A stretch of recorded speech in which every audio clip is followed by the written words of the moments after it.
We're live. Alrighty. All right. Welcome on back to another edition of the Baltimore Beatdown podcast. It is Wednesday, April 29th. My name is Jake Luke.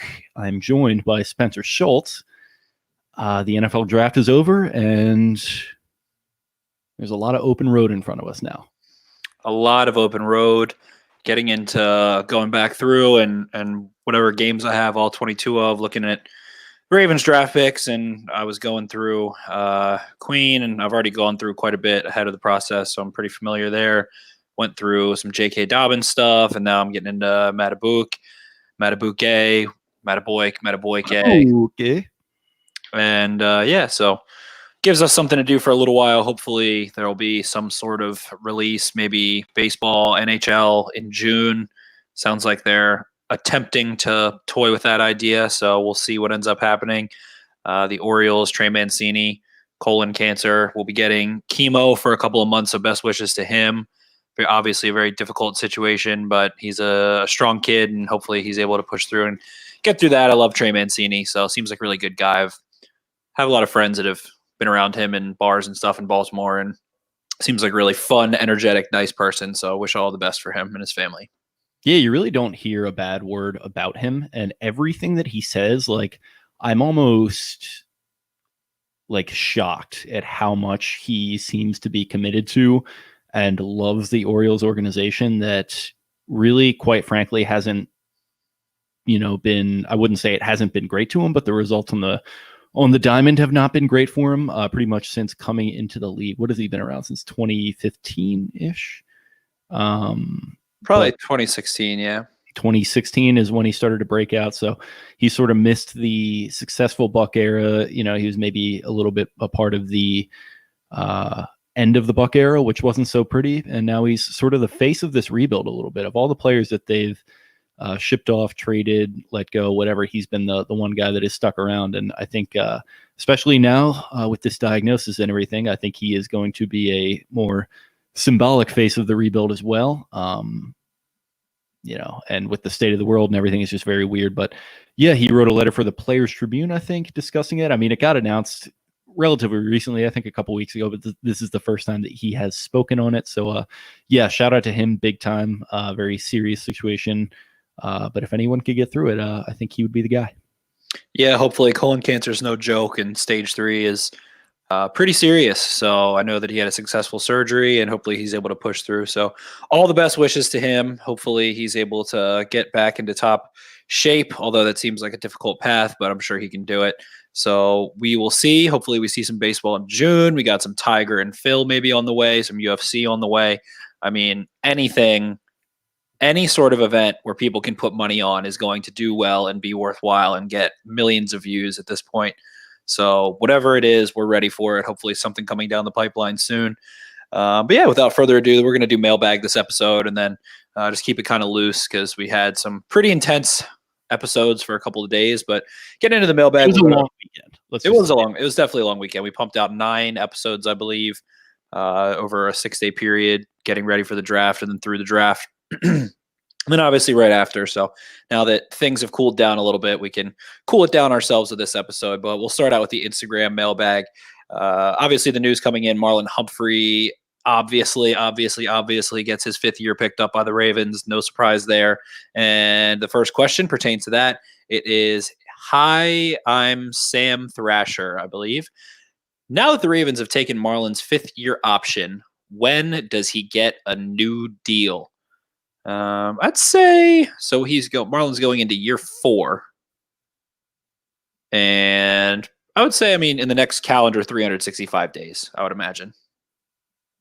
Next calendar year, yeah, probably. I do wonder how much negotiations are going to be affected by coronavirus. I mean, it's pretty obvious that the two guys that they want to extend in Humphrey and Stanley, they're going to be trying to do that, but I don't know how much the process of actually communicating with the agents, communicating the players' desires, whatever, is affected by all that's going on right now. So I don't know if it's going to be anytime recently, but they did just pick up the 5th-year option. It's a tacit acknowledgement that they are going to want him around for the long term. And if they didn't, then they're insane. And hey, I don't think they're insane. So they're going to want to bring him back. Like you said, I think sometime within the next calendar year or so, as he heads into that 5th year.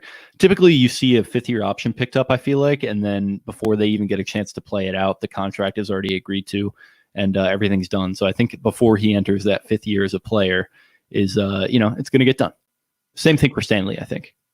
Yeah, Stanley is going to end up maybe potentially playing on his 5th year a little bit. I would be surprised if they get more than like halfway into the season before Stanley's extended. Stanley, a little bit different situation. He's heading into his contract year amidst the CBA negotiation. Yeah, he's also a year ahead of Humphrey too, which is an important point. Right, and money's coming off the books next year, so I think they're ready for Humphrey. They're ready for Stanley. They've treated both of those guys pretty well. Hopefully, they get something done sooner rather than later with Stanley. Laramie Tunsil obviously set the market there for Stanley, so he's going to be in that department. And it's just better to get it done sooner rather than later, especially like in a yearly timeline, because, go look at Dak Prescott, what the Cowboys could have paid him, maybe 18 months ago versus what they're going to have to pay him now. And just better to set the market now and get it out of the way and end up getting it done, having someone else set the market again, and just being ahead of it, in my opinion. But yeah, so I would expect Marlon to stick around. Seems like he really loves the Ravens organization. They've treated him well. They've been competitive. They've won 2 division titles back to back, gotten plenty of playing time, all the good stuff. No bad vibes out of either of their situations. So I'd expect they're A-okay on that front. Moving on, A Foot asks, since we obviously didn't trust Gus to run in the divisional round, is Dobbins the replacement? I would call Dobbins more of Ingram's replacement because I think he's going to be done after this year. And we've touched on that calf strain. For all we know, Ingram's still not 100% off that calf strain. That's a pretty significant injury. Those can be varying, and maybe there's a little bit more than meets the eye as far as Ingram's situation. And how many times has Ingram been in the facility since the playoff loss? Right, exactly. So how can they really know? Exactly. And, Dobbins is going to make sure that they have a 3-down back. And Edwards, as much as I love him, hasn't been necessarily a 3-down back. Hill, might be a 3-down back. He flashed a lot last year in limited chances. Saw some tough running between the tackles. He has the receiving ability. He would get bullied in pass pro at Oklahoma State, but apparently there was some improvement there. But yeah, I think Dobbins is more of Ingram's replacement, more so. And then that leads into some other questions. I'm going to skip through here and find them. And it's a pretty obvious question. Maybe it was on Twitter, but whatever. We'll get to it later. Twitter questions too. So yeah, moving on. We got Ost Frick. Should I get a Queen jersey or a Dobbins jersey? My CJ jersey is collecting dust. For me, I'm gonna tell you to get Dobbins. Go get you a guy. You've had a linebacker jersey already. Go get you a guy who scores some touchdowns. It's fun that way. Yeah, I agree with that. I think from the flash perspective, Dobbins is maybe the better pick. But it's weird because they let Mosley walk eventually. Does that signal that they're going to let Queen walk? I wouldn't say that I'm certain that Dobbins is only going to be here while he's cheap, but I think it's a little bit more of a risk long-term wise to go with him. I think Queen is probably projects to be around here a little bit longer. So from the perspective of flash, panache, and fun, I'd go with Dobbins. From the perspective of long-term, this guy is going to be on the team for another 10 years and be a team captain, I think I'd go with Queen, but it's up to you. There we go. And Mal Singh 12 asking, will the Ravens sign a veteran edge rusher? I don't see a world where Pernell McPhee isn't back, or maybe a Clay Matthews, or Marcus Golden still on the market, or Everson Griffin. I definitely think they're going to look to add one more body to that room that has some veteran experience, because, and maybe they don't, maybe they take it all the way into the season and we see the Ravens go trade for a disgruntled edge rusher situation or something like that. We know. No, I assure you that all of our edge rushers are extremely gruntled. Shout out to Michael Scott. Yes. Okay. That one went over my head. All of our employees are extremely gruntled. He's just a little stitious. Yeah, just a tad. But yeah, so I think that we're not seeing the full Ravens edge room. I think there will be an acquisition between now and the trade deadline of the season. Yeah, maybe. I mean, they did just make the move we didn't talk about yet for DJ Fluker today for interior of the O-line. Didn't make the edge move in the draft. So maybe they do go ahead and add a guy. Maybe they're comfortable with what they have. But yeah, I think with some of the guys out there, it's definitely possible. I think Griffin might have priced himself out of their market. And the fact that they already made that move for Fluker indicates that they're just going to kind of make that one move and stand pat. But yeah, I think of all the options, Griffin will probably be the guy. Clowney's obviously way too expensive. So yeah, we'll see what happens. Right. Moving on, Ryan P_VT. Why did it seem that Hollywood always fell down at the end of his routes last season? That's a great question. I like that. Yeah, because he was protecting himself, it seemed like he was gimpy on that foot and had to miss a couple games, had a couple nicks and cuts and bruises and bumps and all that stuff. So I think he was just really trying to protect himself. This offseason, he's able to put on some weight and be really healthy. So I think we're going to see him go for the gold a little bit more after the catch. And seeing as how effective he was at finding space, and then, like you said, Ryan PVT, that he was, falling down at the end, we're going to end up seeing him turn up to another level, I believe. I think this is going to be a huge, huge, huge year for Hollywood if he's healthy. So I'm excited to see what he can do. I also think that he's like super fast, that it can probably be tough to control at times, especially when you're playing on an injured foot. Like you said, he wants to protect himself. He did do a lot of going down to the ground at Oklahoma as well. I remember noticing before he had even suited up for the Ravens. So maybe it's just part of his game. I'm not really sure. But when you're that compact and low to the ground and just fast as shit, maybe potential to fall down happens from time to time. But yeah, I think with all the footwork that he's doing, or the footwork work, I should say, that he's doing.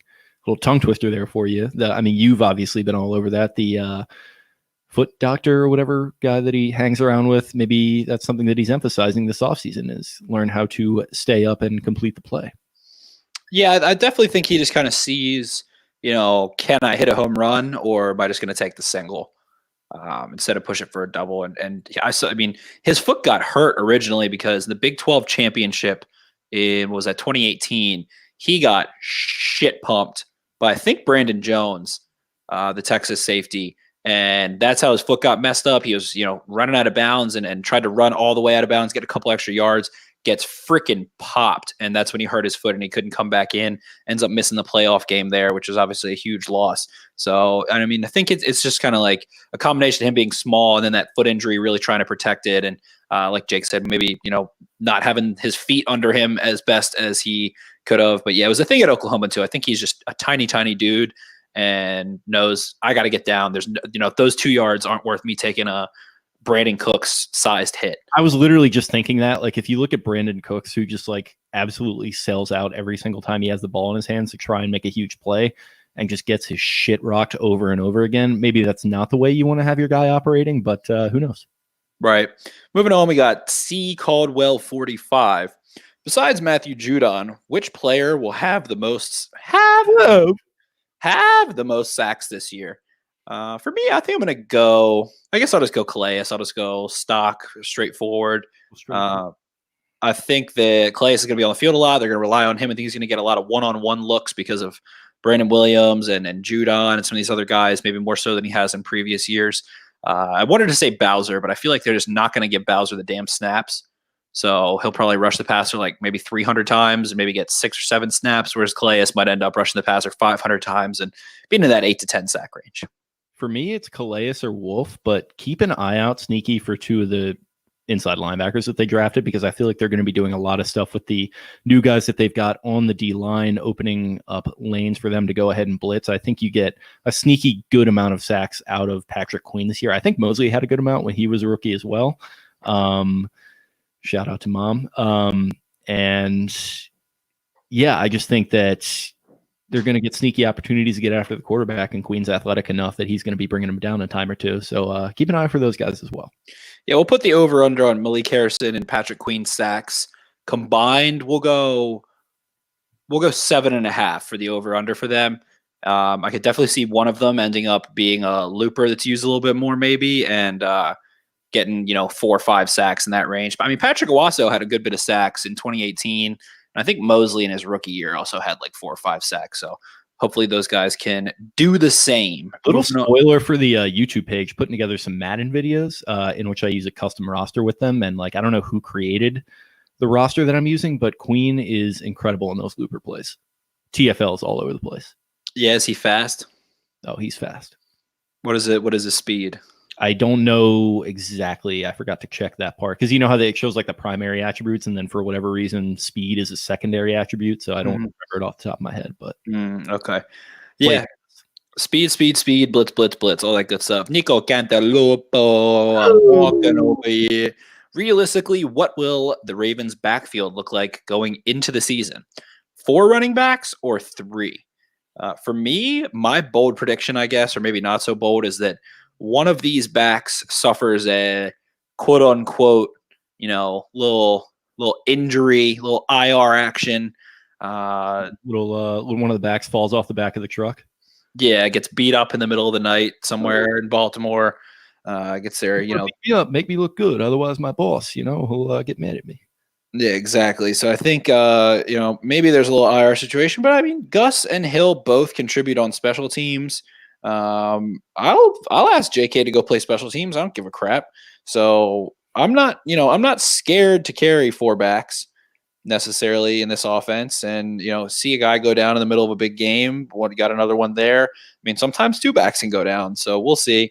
But I would think that maybe there's a little nick and a cut and a bruise and an IR that comes back midseason between one of those guys. Maybe Hill. Maybe Hill is my prediction for that. Yeah, I could definitely see that happening, especially since Hill does feel like a little bit of a future guy and is maybe a little bit redundant by Dobbins. So I could see that. I kind of feel like right now that they do take 4 backs. Maybe I'm wrong on that. I haven't totally looked at how the roster crunch is going to work out, but yeah, it's going to be an interesting situation. Now we got our boy Glizzy GMD with an existential question that is quite concerning. Do you think that we will have a season with fans this year? # concerned PSL holder. I don't know, man. I don't know. My initial gut reaction is no, or they're going to find a way to do it in a different way than you're used to seeing. I also do think that in the interest of having fans, that they could maybe delay the start of the regular season a little bit, maybe a month or 2. And then maybe you could do that sort of roll in a different, fan experience. So initial reaction is no, but like we also don't know anything positive or negative. And that they're planning furiously to make the season happen regardless. So, yeah, I think we might see training camp definitely altered a little bit, but I don't know. I think a lot of states are trying to reopen at some point during the summer, and maybe they get a little handle on this. But I think there's going to be definitely a different version of this experience in some way, whether it be minor, mild, or major. I guess mild, moderate, or major this upcoming season. Like Jake said, I don't see them making it past October without starting football. Would be interesting. I think there was a rumor about having no bye weeks as well and having the season start later and a bunch of stuff. So it's going to be a really weird year. It's almost a lockout year potentially, which is ironic because the CBA immediately, the blink of an eye, ended up happening and being resolved very quickly when there was a lot of rumors of a potential lockout and players up in arms and stuff. But now we essentially have the same situation. So interesting offseason. Ravens, made some big additions, but relatively pretty much the same roster for the most part, with some shuffling around in the front 7. And I think guys like Campbell and Wolf will be good to go for the most part. So hopefully it benefits the Ravens, if anything. But moving on, Raven for life, baby. Hell yeah. How's the starting offensive line going to look next year? What do you think? Who do you think will be the 5 starters if you had to guess right now? Right now, had to guess, I'd go left to right. Ronnie Stanley, obviously. Let's go Bozeman left guard, Skura center, health withstanding, and then Makari center if not. I'm going to go Bredesen right guard. I think he is going to surprise some people, and then obviously Orlando Brown tackle. Interesting. Bredesen at right guard would make sense. Yeah, Skura is definitely the wild card in there. I'm going to go Stanley, Bredesen left guard, Bozeman or Skura, depending on Skura's health, Powers, and then OBJ. I think that's my odds-on favorite for me personally right now. You got to think Odell Beckham is going to get smoked as a right tackle. So, and they also haven't even acquired him, so I don't know what you're talking about. We shall see. We'll see. I think he could hold up as a right tackle. He's definitely got the little attitude for it. He's just a little. I was going to say if every pass rusher on the opposing team, you somehow hypnotized him into thinking it was a kicking net, you got to think he's walking away from. It's like the water. It's like the Water Boy. Remind me. Adam Sandler. I know the movie. I just forget which. He just sees like the offensive players as like people that bullied him or different things, and it'll be like okay. Gatorade, H2O, and they're like, please, man, water's fine. I love water. I haven't seen that movie since like at least 2004. You definitely have to watch it if it's been that long. Yeah. Moving on, B Rose 931 asks us a bevy of questions. He starts off, does Bronson Rechsteiner make the team? I'm going to go with no. I think maybe a practice squad guy. I see the highlight tape circulating with him getting a couple long touchdowns and making a couple big blocks. But I would encourage people to go watch his whole tape. And he had a way better year in 2018. He's got some explosive, breakaway speed a little bit. Had a lot of some of those long runs though. He just got like a quick dive and the gap was wide open. And he's got a little bit of speed and he had some impressive games and stuff. But I think with Pat Ricard and some of these other guys, I don't think he's pushing on to the roster. I'm going to go no as well. I think what you hope for is that he has a really big preseason that you can somehow parlay into a late round pick via trade with another team, should they be looking for that H-back type of player. Or maybe you could trade him to Quentin Tarantino for the naming rights to the villain of the next Inglourious Bastards movie. We'll see. The sequel, B-Rose 931 again. Chances the Ravens take a flyer on Everson Griffin. I think I don't think they're going to pick up Griffin. I think they pick up someone else. I feel like Griffin is a little pricey, a little old, and doesn't quite exactly fit. I mean, I'm sure the Ravens would love to have him, but doesn't quite fit the hand in the dirt profile. The base end profile is not exactly what the Ravens love. So I'm not sure if they're going to be willing to, want to pay the pretty penny for the older player that doesn't quite exactly fit. So I think out of those three categories, none of them are necessarily there. But I think, if the price is right and he wants to come to Baltimore and is cheap, they definitely wouldn't shoot him down. Yeah, I would say sure in that scenario, but I don't think it's something you want to bend over backwards to make happen, especially if training camp is going to be abbreviated, off-season program is going to be abbreviated. You need a guy who knows how to play in a system similar to Wink Martindale's, and doesn't really seem like the Vikings system was, so maybe pass for that reason. Sure. And then moving on again, the three-part, the three-pronger, the final prong, do John Daka, which is the JMU kid, and then Chauncey Rivers, who I believe was also on Last Chance U. Am I mistaken? I think Tyree Phillips and him both?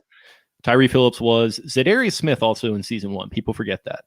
I did not know that. He makes a quick cameo. I think they might have recorded it in 2016, so it was maybe the year he got to the Ravens, or 2015, so it was the year that he got to the Ravens.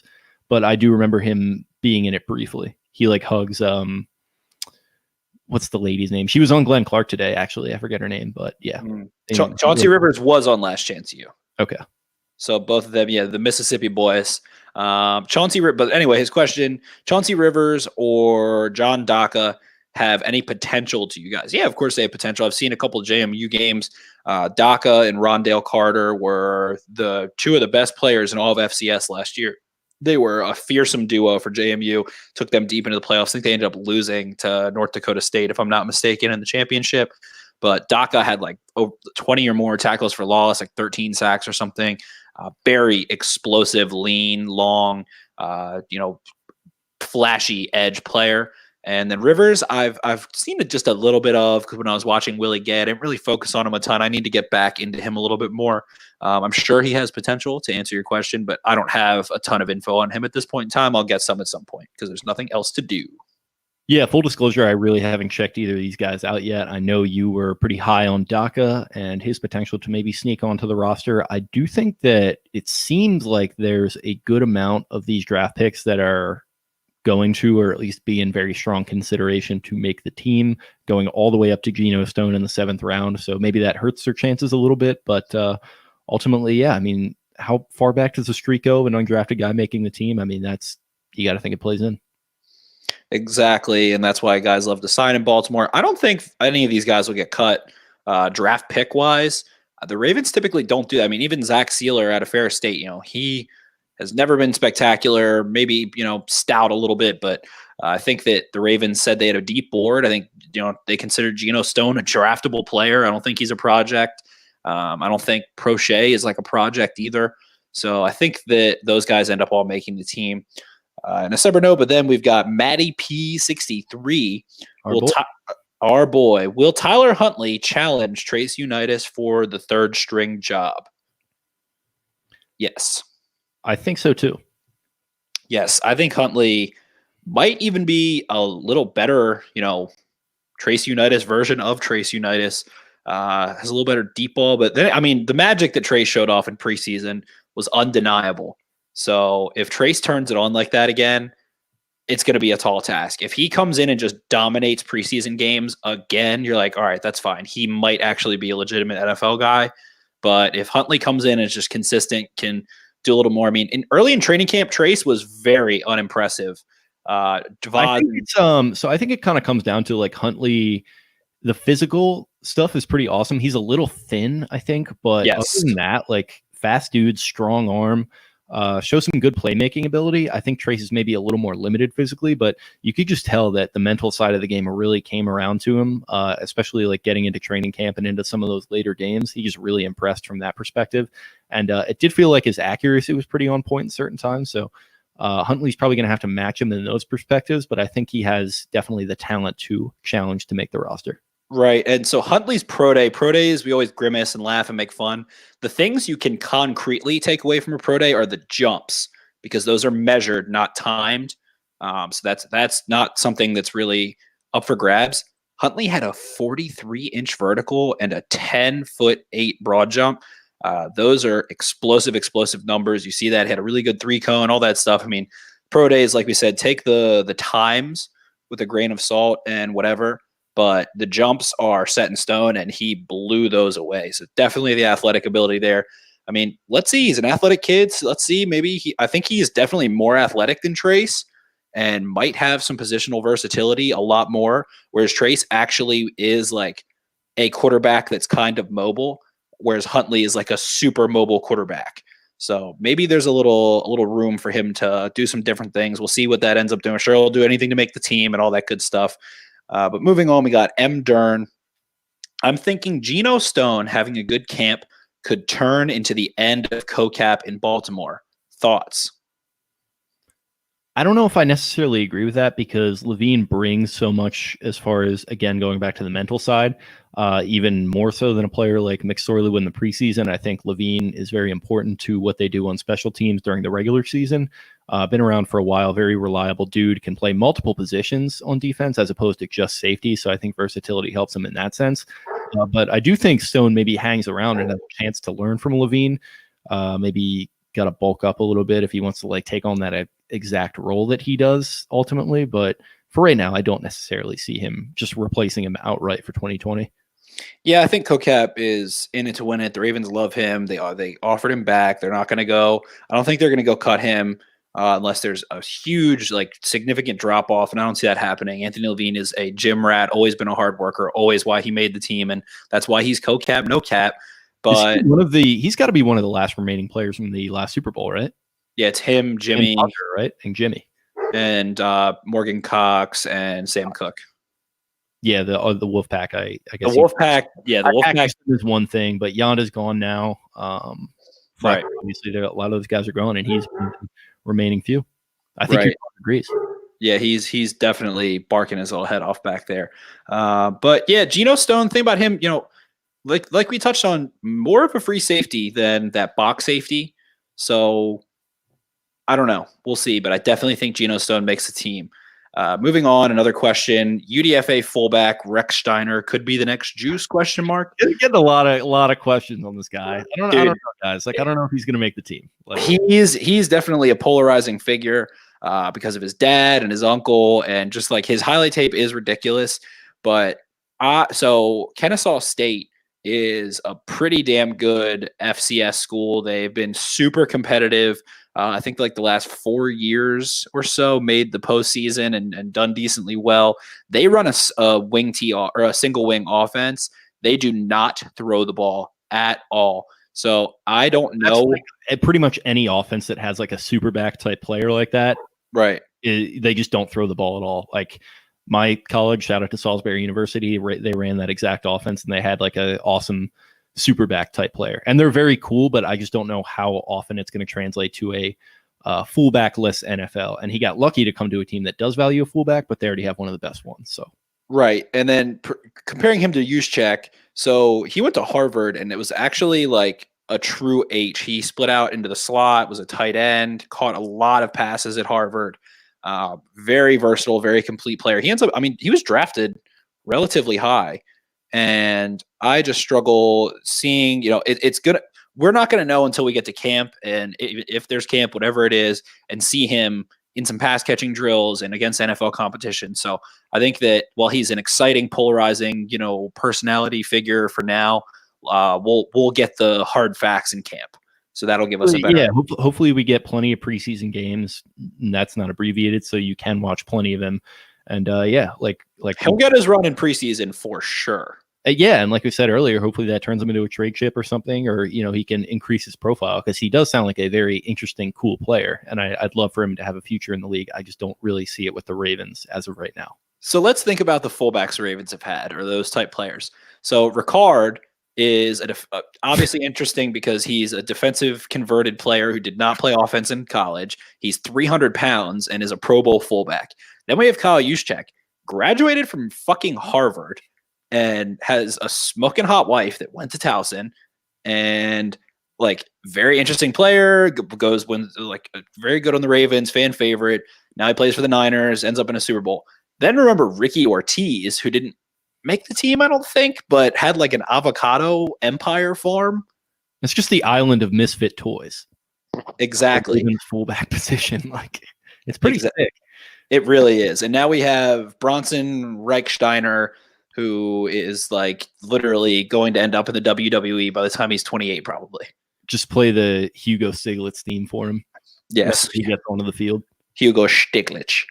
But yeah, so we'll see what he can do in the pass catching game. If he wants to be similar to Kyle Juszczyk, got to be a weapon in the passing game. Then moving on, Z Blackston, favorite mid to late rounder that'll push early for playing time. Who you got, Jake?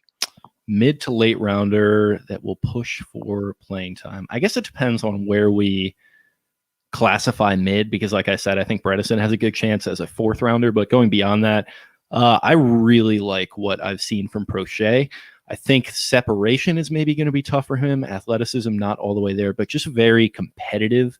And let's say a receiver or two go down, I think he is going to be, his nose is going to have been in the playbook long enough, and he's going to have the drive and competitiveness that John Harbaugh really likes. And he's way more of a dog than any late round receiver I've seen the Ravens probably ever draft, at least from what I've seen so far. Right. And they also traded up to get him. Right. And they were done with the draft by that point. They traded back into the draft. Right. Exactly. Or no, that was, no, I think they traded 225. I don't know. It was some weird trade, but I think they were. I think it was supposed to be their. Or wait a minute, maybe they still had. They had 225, and I think they traded next year's fifth, which was something they acquired from another team, and 225 to get 199 and 219, which was Geno Stone, while giving up 225 in a fifth round next year, something like that. I believe. So but anyway, they traded up to get him. The Ravens said they had 185 draftable players on their board. And for all we know, Prochet was like 130, 120. Maybe he was like the 13th receiver. Like Jake said, he is not dog adjacent. He is a dog, tracks the ball so well, fights for the ball, fights for everything. 4-star recruit out of high school, went to SMU, not a huge program, but fought, played early. produced, contributed on special teams, team captain, all that good stuff. So I think, taking all that stuff, I haven't gotten too deep into his game yet. I know you and Matt have a little bit more, but considering those factors, feels like he definitely could fit a role. And you mentioned the separation thing. And luckily in the Ravens offense, they kind of scheme guys open a lot. It's pretty simple with the passing, with the route concepts and route combinations and things. So maybe that's not the end all be all if he's not the best separator, but feels like he's going to be awesome underneath him and Duvernay both. And there was a little theme there with the Texas hands team that they got with him and Duvernay. So I like that one too. Moving on, we got ZJ Batman. Early predictions on offensive line starters. We already hit you with those. I think Jake had Stanley, Bozeman, then Macari or Skura, then Bredesen. Then Skura before Macari, but health notwithstanding Macari after that. Right. Then did Bredesen, then OBJ. And I did find the theme for Bronson Rechsteiner. Now entering the game for the Ravens, fullback / whatever, Bronson Rechsteiner.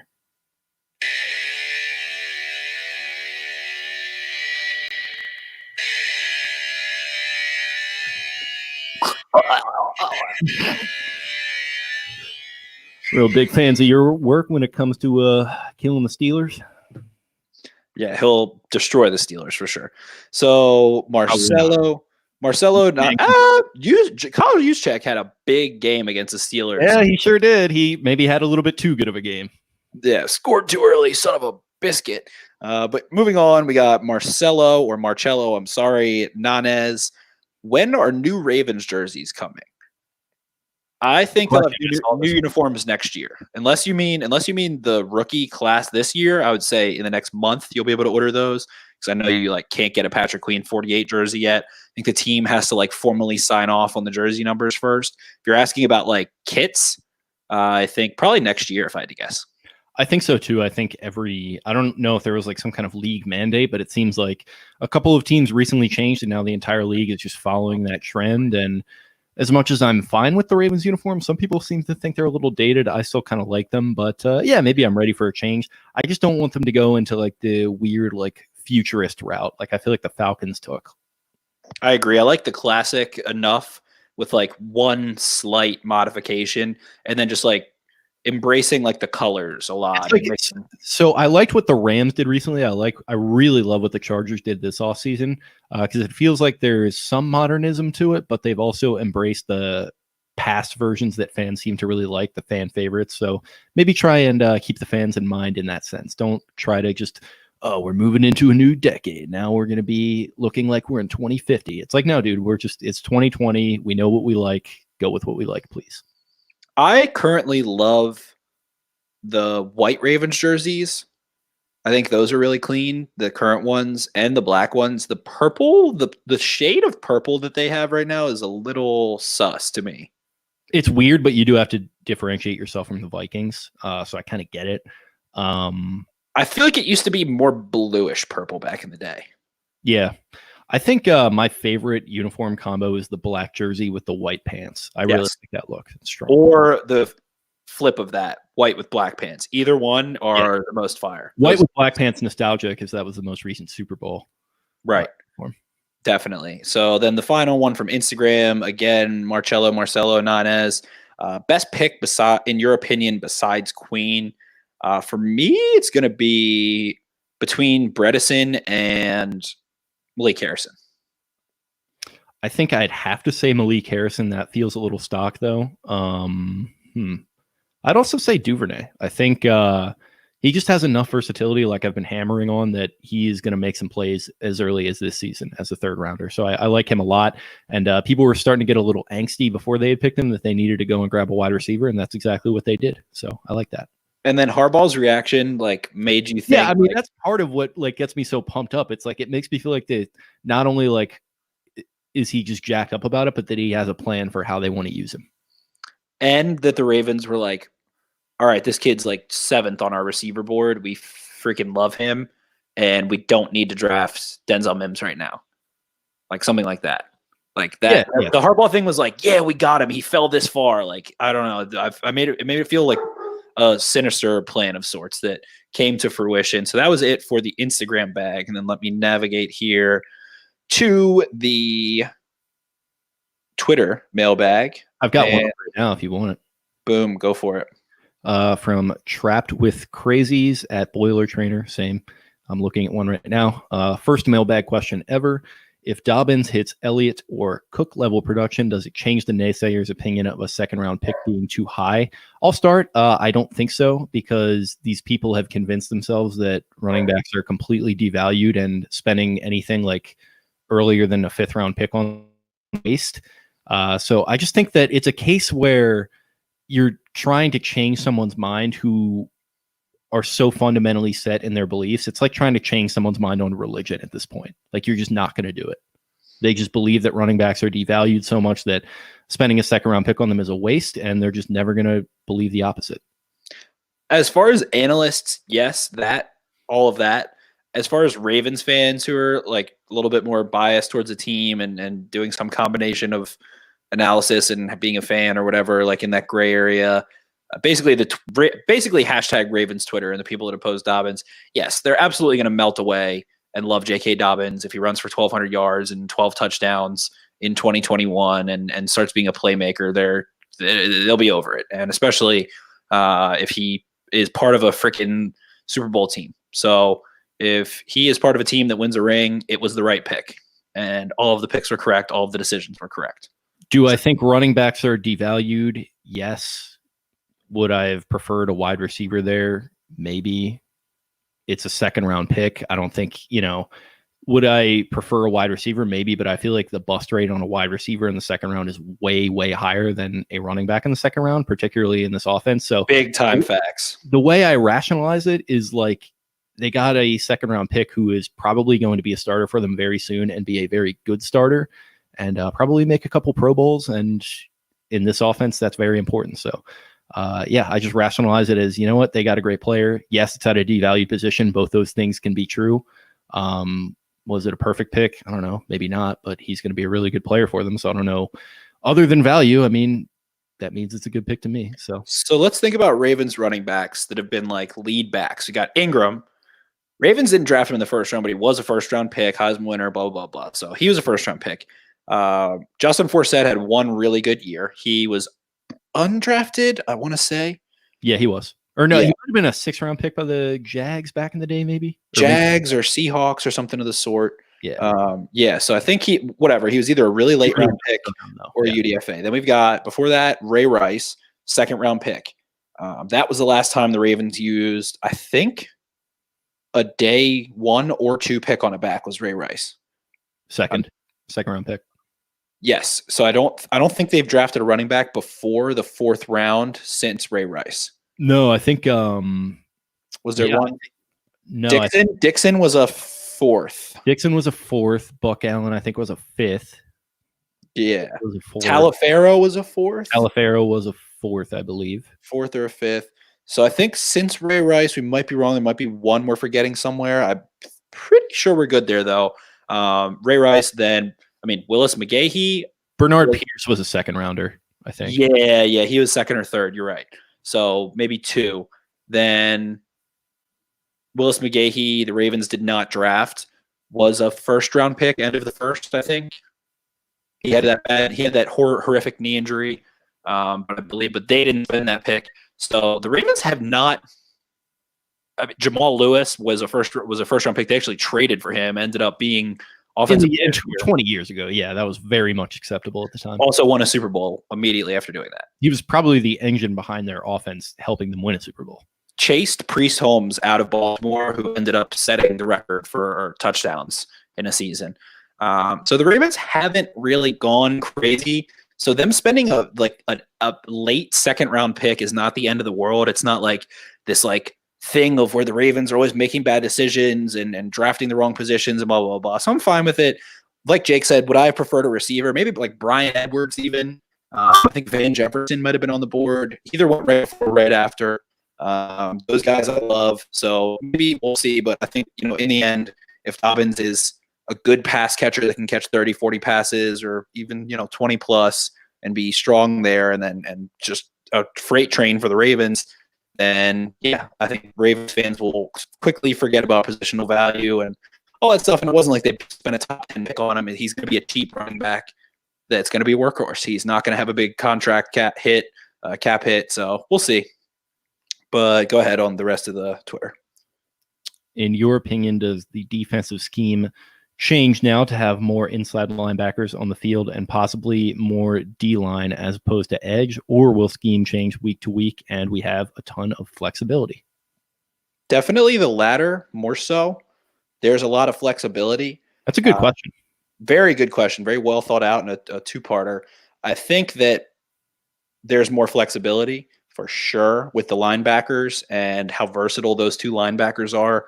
Malik Harrison, a guy that can engage with blockers really well. Queen, a guy that can cover, maybe take some slot reps a little bit. He did that a little bit at LSU. I think he had like 45 snaps in the slot. He actually had like 8 free safety, not a ton, but a little bit. And, yeah, they definitely will be more versatile. And then I think the Ravens are going to try to use some more even front looks as far as the first part of the question. How does offensive scheme change? I think they're going to try and get some penetration a little bit up front and then see if those linebackers can go run and clean up if the penetration doesn't get there. With Campbell and with, Wolf and Judon, if Brandon Williams is on the field and Calais Campbell's on the field, that's going to be at least 3 or 4 blockers occupied. So I think that we'll see some more even front looks, some more defensive linemen, a little bit less necessity for edge. Ward is in that tweener category. Ferguson could take some defensive line type snaps. So yeah, I think both of those things are applicable. That was from Connor Kellerstrass. Moving on to Joachim Van Gratz. What is the plan at center, veteran free agent, or Tyree Phillips / Ben Bredesen?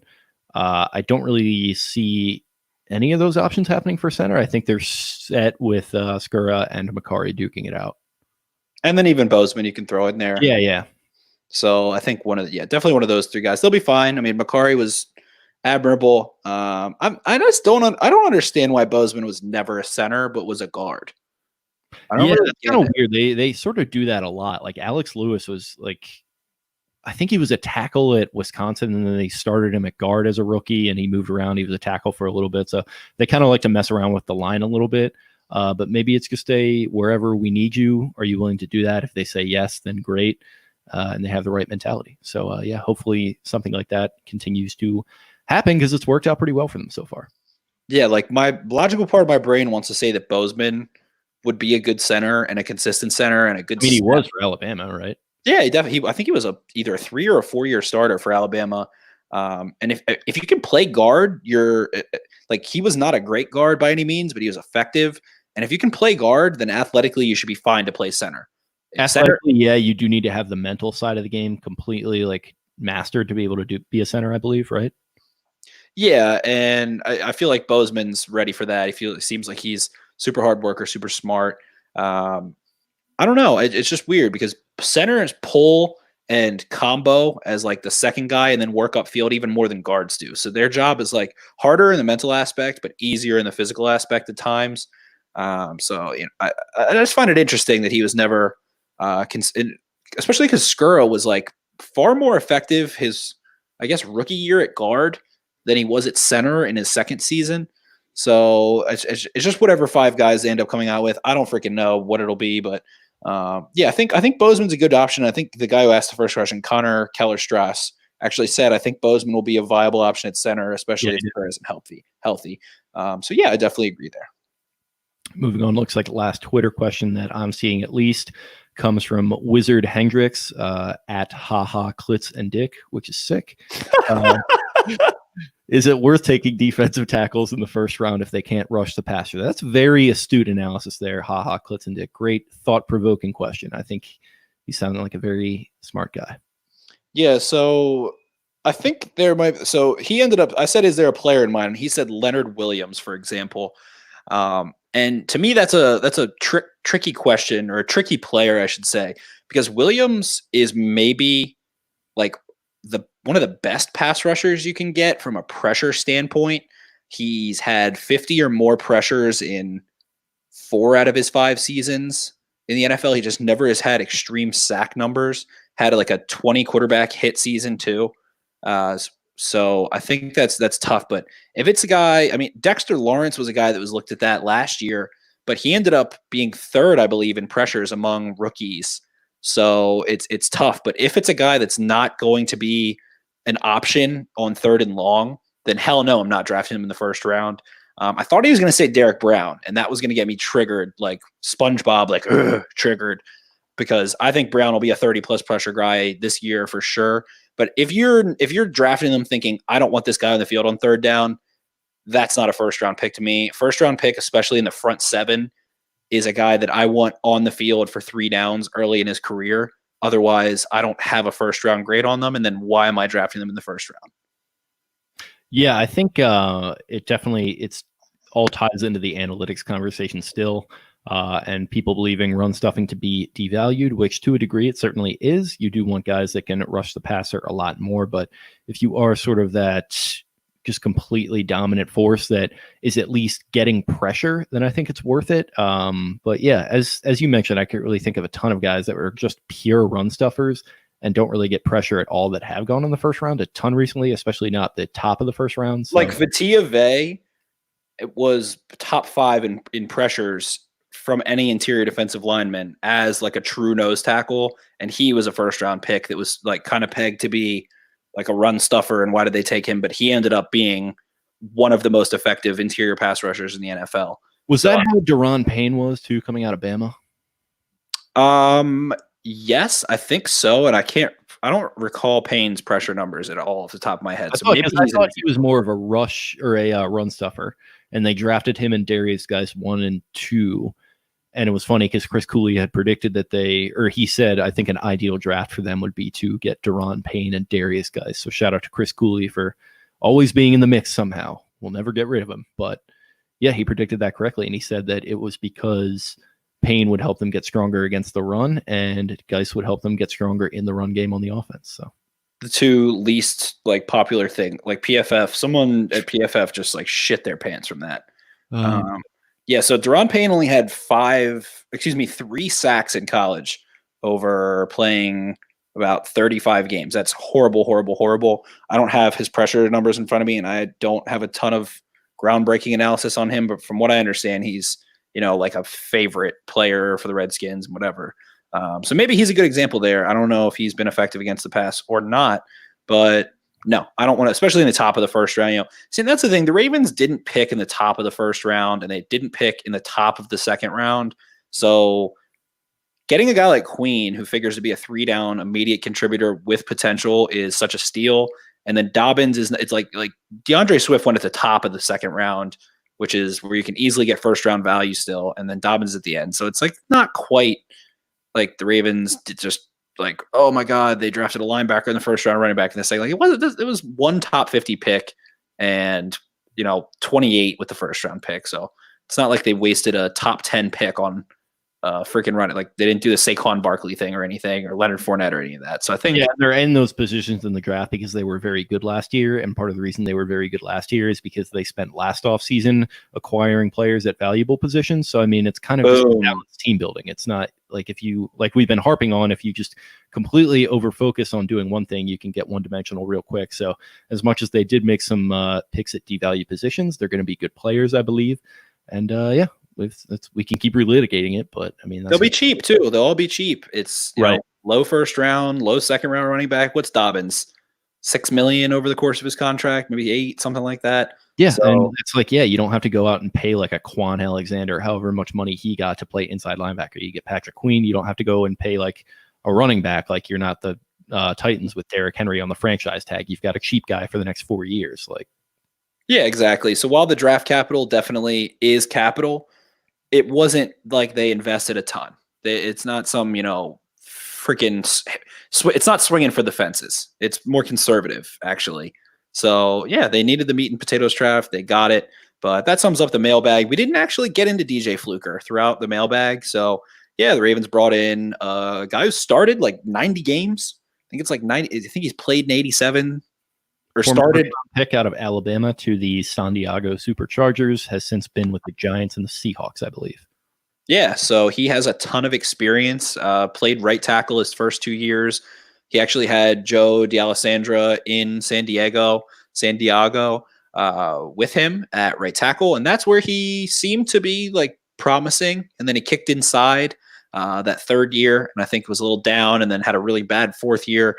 Ended up having one of the worst seasons of any. I mean, him and Eric Flowers both, I think, were on that team on the Giants in 20. That was a very bad offensive line, which shows bad coaching, bad decision making, everything. So that might be a little bit of an outlier. But the Giants did like him. So Jim Nagy just tweeted a primary reason the Seahawks signed DJ Fluker was to toughen up the OL room. So this is back when the Seahawks signed him, obviously.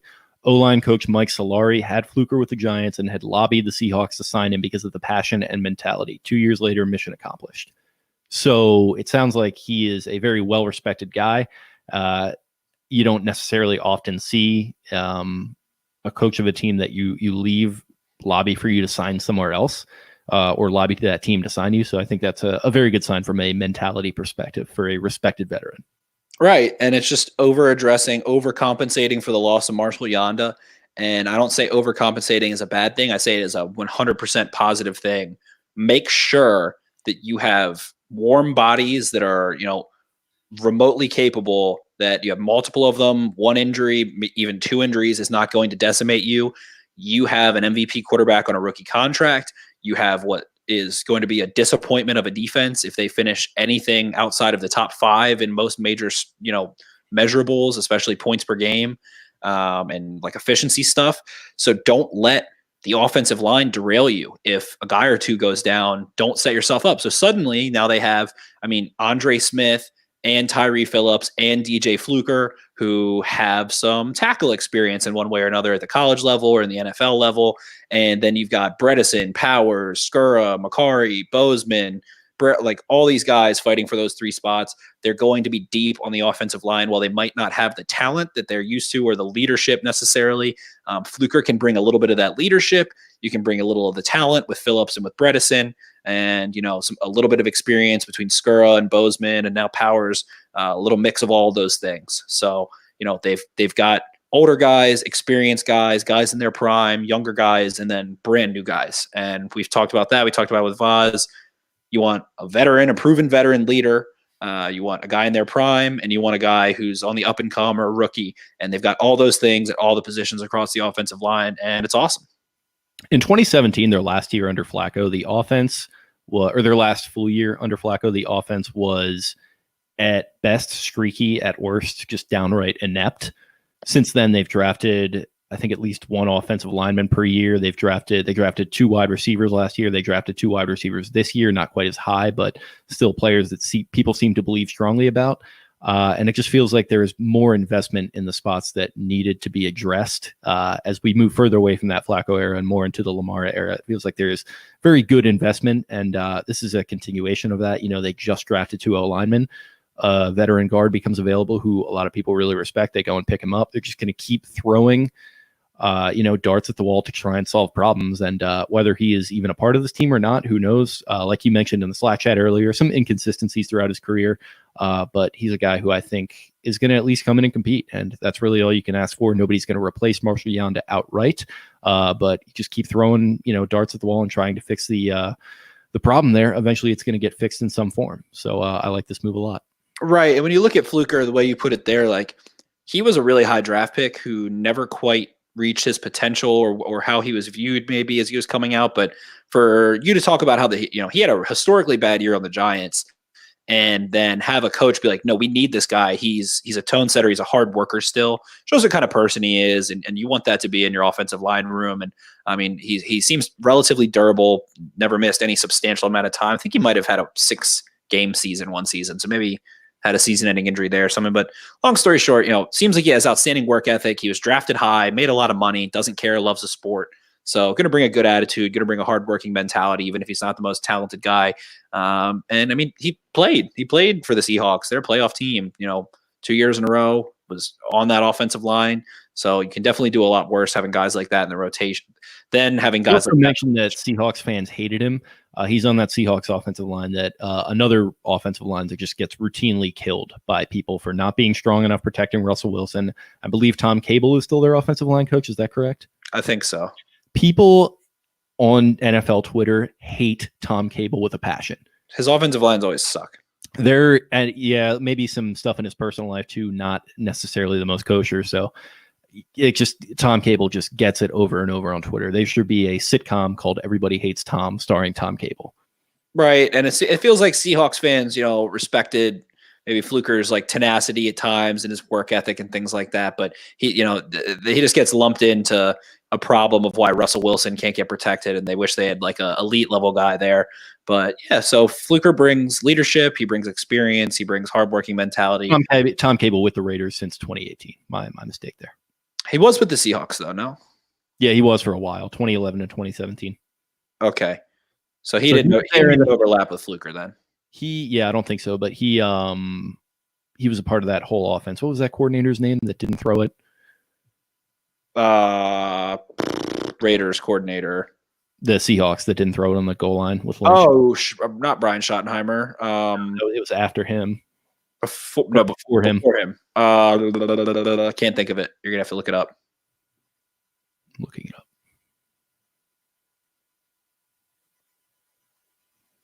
What is that guy's name? It's gonna kill me. I can't think of it either. Offensive coordinator. Darrell Bevell. Darrell Bevel, yeah. Or Bevel, yeah. Yes. Thank you. My brother chiming in with Bevel. There we go. As we both figured it out. Boom. Yeah. So that was not good. Not great. Not great, Bob. Not great. But yeah, so Fluker comes in. I would expect some other, modest free agent additions, maybe even a mild one. From what I believe, Marcus Peters is about to free up a lot of cap space. Let me get over the cap up. I think he can have his entire salary converted into a bonus if they want to, and that allows them to space his cap hit out over the next couple of years in some way. They can convert some of it or all of it. I think it's like $7.6 million, something of the sort. While you pull that up, Mohamed Sardarudin, do you think we will use more three wide receiver sets on first and second down? I think that's a good question. I think it's probably likely with the loss of Hurst, you're probably a little more handcuffed as far as the multiple tight end sets. I also think they want Lamar passing the ball a little bit more, and they want Miles Boykin to continue to develop, as we've been saying. So yeah, I think three wide receiver sets on first and second, definitely more possible for 2020. The Ravens like to run the power pistol stuff with heavy set, and then they like to go 5 wide. And the 5 wide can be 2 tight ends and a running back and 2 receivers, so it's still heavy personnel. But I definitely think that Lamar is ready to take on some more responsibility and wants to, from what he said, with the line calls and audibles and all that good stuff. So I believe that they'll throw the ball a little tiny bit more, and it'll be a little bit on Lamar. So if Marcus Peters, as we were saying before, if Marcus Peters restructures, his cap hit goes from $15 million to $7 million. So it's about just over $8 million that they can in some way up to that restructure. So if they want to go get somebody that is modest, I mean, they definitely have a little bit of room. I think they have about $10 million, $9 million. They want to get somebody that's modest. Marcus Peters definitely not going to be fitting that billing. So I see what you're saying there. Yeah, so I think that Marcus Peters would gladly take a lump sum up front, and the Ravens have a little bit of room. Over the cap has the Ravens at $19 million in cap space. That's not right. Yeah, I don't know. 11 million, and I don't think that factors the rookies in yet. Ben Rose, I think Tom Cable works for the Raiders now. Yeah, we just hit on that. Okay. Got it. But yeah, so I think that the Ravens have a little bit of ability to move around, maybe acquire someone, and DJ Fluker was a good move. Yeah, I agree. Like you said, not going to knock it out of the park necessarily. But yeah, I mean, it's just low risk, maybe a decent reward. So we'll see what happens. A chimes in with whoa with 2 H's right there with you, man. Whoa. Long week.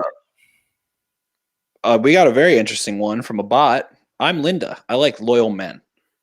Same. We're loyal. We're big on loyalty here, Linda. I was gonna say, you've come to the right place. You have come to the right place. And then a lit 52 with currently 4 backs. So we look to trade Hill or Gus. Yeah, I think the Ravens would be ecstatic to trade either one of them for a 4th round pick if they could get it. Maybe even Edwards, preferably.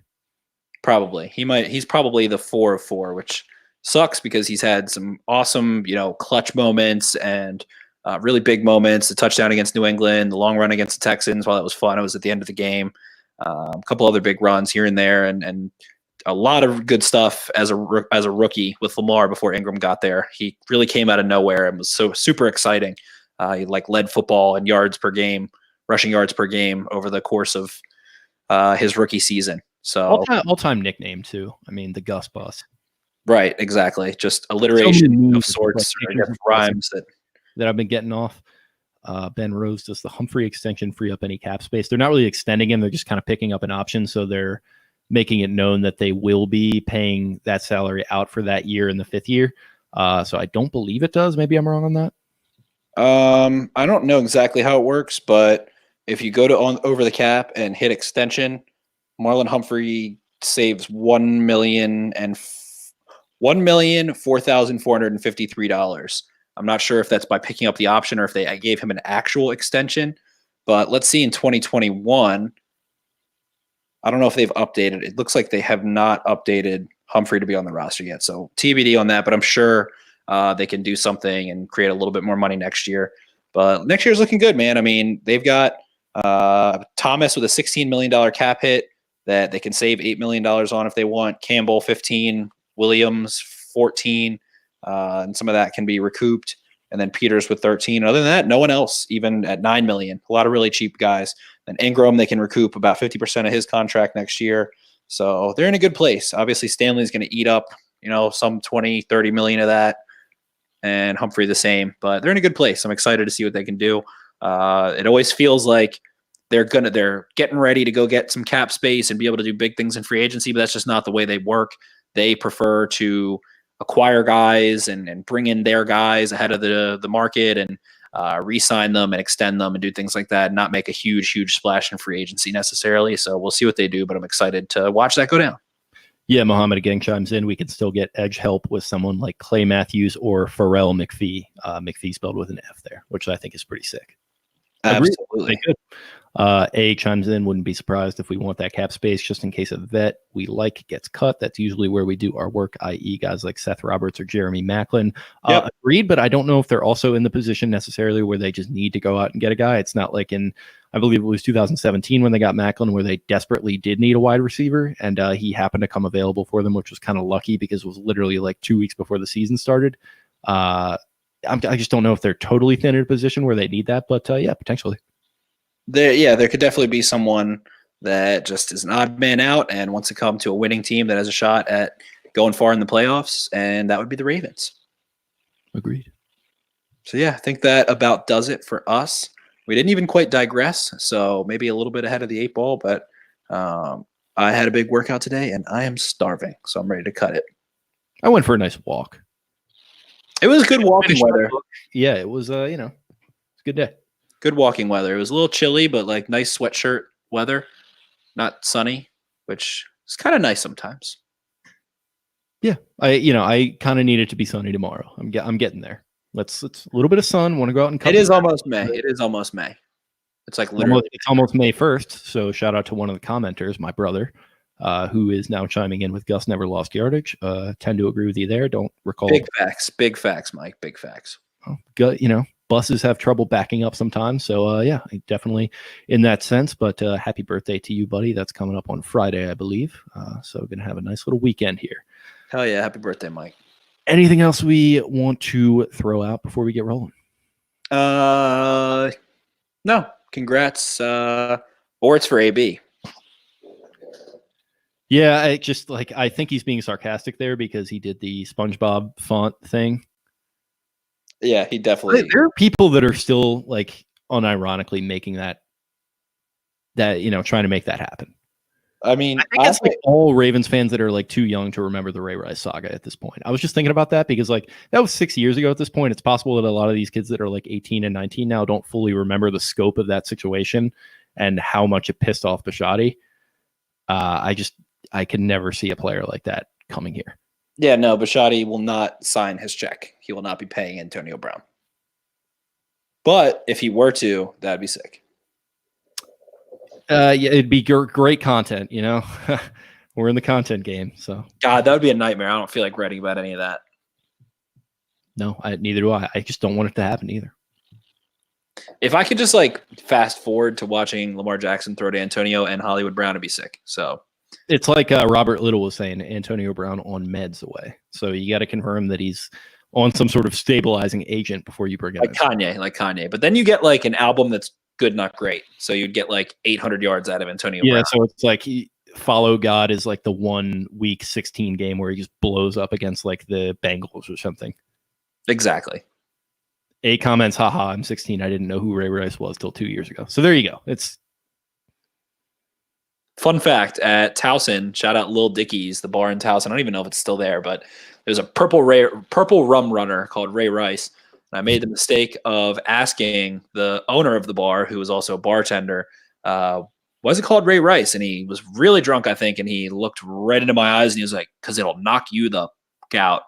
And I was like, "Okay, I'll have one of those, please." That's great advertising for Little Dickies. I'm sure they're appreciating us airing them out on that. Are you watching Dave, by the way? Did we already have this discussion? Haven't started yet. Heard good things. Yeah, I think you'd like it. It's good. Definitely. I saw someone tweeted like, who would have thought that Lil Dicky and Will Smith would have a very similar career trajectory? Started out as lighthearted rappers, end up having a show that mirrors their real life, something like that. Yeah, people kind of coming after him a little bit for trying to rip off Childish Gambino's thing with Atlanta. I don't know if he was ever quite the rapper that Childish Gambino was, and I think this is probably more Curb than it is Atlanta, but there is some Atlanta to it. It's on the same network. Yeah, that's true. I mean, so they're probably not going to allow any sort of super aggressive similarities in that sense. But Mohammed comments, I really appreciate for the fresh content every week. We appreciate you tuning in, my G. Absolutely. We'll be back at some point later this week, and maybe the Ravens will be gracious enough to give us another little tiny piece of news at some point, another signing, a trade, anything of the sort. So we shall see. Yep, we'll be back to break down Antonio Brown to the Ravens on Friday. But yeah, hopefully not. I hope so. Get out of here. Let's get out of here. Okay. Well, really appreciate you guys listening. As we just mentioned, if you like the show, you're obviously watching on YouTube right now, or maybe you're listening to the podcast. But if you are on YouTube, go ahead and subscribe to the podcast wherever you get your podcast, Spotify, Apple, whatever bootleg stuff you got on those Microsoft machines. I don't know, but subscribe to it there. Leave us a 5-star rating and a review telling us what you like about it. Subscribe to the YouTube channel as well, where you can get these episodes live streamed to the page. Some more content coming to that soon, hopefully with Madden, like I mentioned. I think we could maybe get some stuff going with you as well, doing some film breakdown type stuff. I think that would be pretty fun. So stay tuned. We're like I said, kind of heading into a content suck here where we just need to start planning some stuff outside the box. So we're going to be doing all of that. Follow the show on social media. You can follow the show's Twitter account at Podcast Beatdown. Getting close to that 1,000 follower mark. I'm at like 940 now. Get him there. Let's get me there. You can follow me personally at Jake Luke. That's Louque. You can follow Spencer at Ravens4Dummies. That's the number 4 in the middle. Follow at Be More Beatdown for a lot of the tracking that's going on with some of the undrafted free agents. Maybe that initial wave has died down, but you never know if they're going to be making any additions or. There's some notable ones, man. I mean, there's some notable free agents still out there, so we'll see. Yeah, definitely. So keep an eye out for some of those guys. I mean, we spent like 4 questions on an undrafted fullback today, so anything can happen. And with that, really appreciate you guys listening, and we will talk to you later. See ya.